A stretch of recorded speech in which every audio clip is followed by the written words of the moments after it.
So, when you pray, what are you praying to? Because if I pray out loud, then I'm listening to it. Maybe the wall in the ground. So who's depositing the prayers? I mean, it's a silly question. No, not silly at all.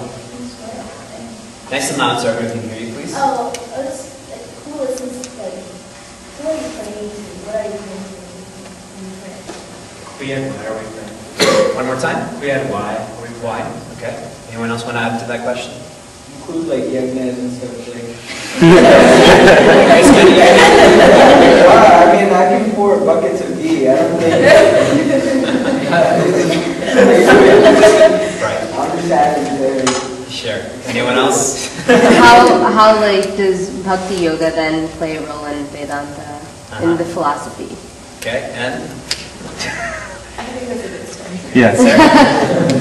So. Oh, I got it. I also wanted to, at the end, like, what do you think of some of the superstition type things? Like cutting your nails at night, don't do that. Like they say, like sometimes moms will get a haircut on a certain day, and mom's like, no, you shouldn't do this. Or, Yesterday. Okay, fair enough. What left? In regards to prayer, if you are identified with your body, which you and I are, then we have to pray to a God with a body too. Because we're still limited by this, the body-mind. So it's hard for us to, not hard, it's impossible for us to fathom another entity or energy or spirit that doesn't have a form. So you and I with a form have to pray to a God with a form too. As soon as we start breaking away from our identification with these limitations, only then can we start appreciating a God without form, a more infinite God, the Self. So when you pray, the prayers, yes, the walls and the carpet, or they're inner objects. It's not them that are hearing it. But that's, see, another definition of God is the total mind. Okay, now we're going to get into some technicalities. The total mind is all of our minds together, total. And the movie The Secret and the book The Secret plays on this quite a bit, but I don't like how they use it for a materialistic sense. So when you send out a prayer, what you're doing is you're putting in a plea almost, or whatever. You're injecting the total mind with whatever you're praying for. And if that prayer is sincere, if that prayer is meant to be, then the total mind will respond. So for example, if I sit here and I pray all the time to become Batman, right? It's not a sincere prayer, and it's not feasible. It's not meant to be, so that's not going to happen. But prayers do work. The power of prayer is so strong. And I know this more than ever, because I wasn't a big prayer type of person until I went to India this past month. And I realized that all of the Swamis in the mission, they're superhuman people. Like, what they're doing, the capabilities they have are way beyond a normal person, the work that they're doing. And I realized what they're doing is, in their prayers, what prayer really is that you're subduing your ego. And when the ego is subdued, then your true nature, that infinitude, can come out. So by praying, that's what's being done. That, hey, there's someone greater than me. I'm not as great. So please use me to be that instrument. So even if you're praying for something, you're still acknowledging that there's someone who's greater than you. And that total mind, that energy, responds to that, if it's feasible, if it's sincere. Okay, so then Yagnas. I was serious about that question. I'm sorry? No, I was serious about that. Yeah, no, I'm giving you a serious answer. Same idea. The world is not, and I had asked this, what is the theme of Transformers? What did they say? Transformers? More than meets the eye. Exactly. We all think that just because I can't touch it or see it, that it doesn't exist. But there's so much happening in this universe and universes as well. Like, we can't see UV rays, but does that mean that they don't exist?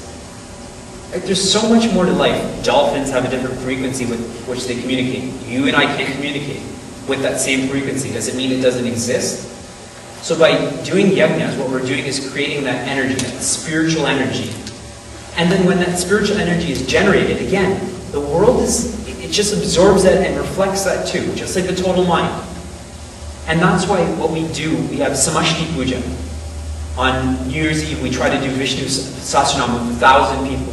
Because 1,000 people are sending that positive energy into the universe, hoping that the universe will respond.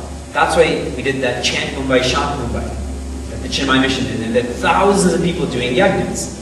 Because that was the time when those terrorist attacks happened in Mumbai. So the idea, again, is to create that positive energy. And even if you don't believe in that, at least people are thinking more positively. When you're doing a yagna, you should be thinking something more noble. And as you think, so you become. If I think noble, I act noble.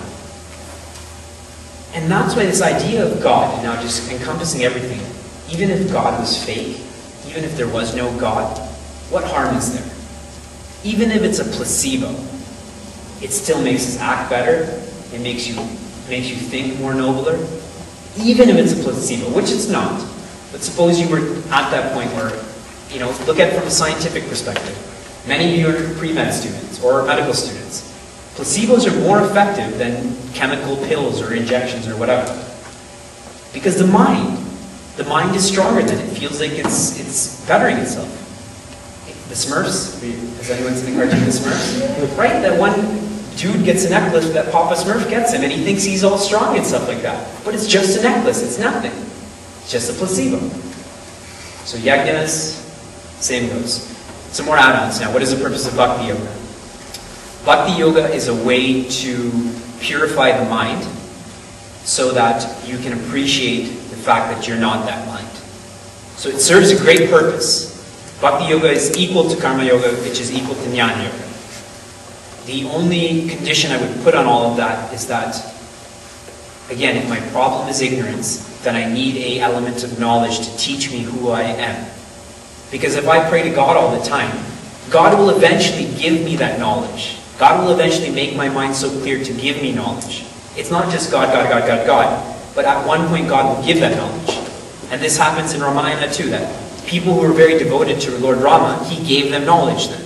So Bhakti Yoga is the means and the ends, but there's always that condition that knowledge must be there too. Same with Karma Yoga. Karma Yoga is acting. The only difference between Karma Yoga and just doing work is that there's knowledge there. That this is a service to someone greater than me. Versus work is just for me. So there's that element of knowledge. So Bhakti Yoga serves a great purpose too. Yeah? And there's some more add-ons. Superstition. I also have something to ask after. Okay. Superstition is a superstition. That's it. Alright. People tell me not to cut my nails at night. I tend to cut them at night because that's the best time that I have to cut them. But I'm sure it became a superstition based on logic back in the day. Like when they didn't have electricity. Don't cut your nails at night because you'll cut your finger or the nails will go on the floor, someone will step on them, etc., etc. So then people just started continuing with that practice. And the nails are the dirtiest part of your body, so it's not good to have them on your feet or to eat them. Right? People bite their nails. This is again home living, right? Stop biting your nails. It's really dirty.